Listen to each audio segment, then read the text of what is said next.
প্রিয়জনের সাথে ঘুরতে যেতে চায় না এমন মানুষ কিন্তু খুব কমই আছে। অনেক দিন পর ইচ্ছে হলো আমরা তিনজন একটু ঘুরি।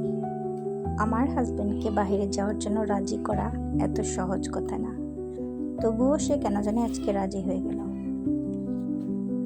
পূর্ণিমা রাত ছিল, তাই খুব ইচ্ছে হচ্ছিল বাইরে একটু ঘোরাফেরা করি। তাই আমরা তিনজন মিলে চলে গেলাম ক্যাম্পাসে।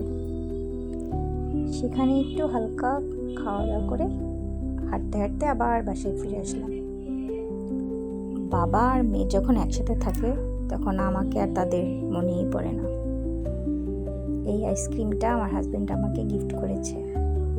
খুবই মজা ছিল, তবে ওদের দুজনের একটুও ভালো লাগেনি। আমার মার কফি আইসক্রিম খুব পছন্দের ছিল।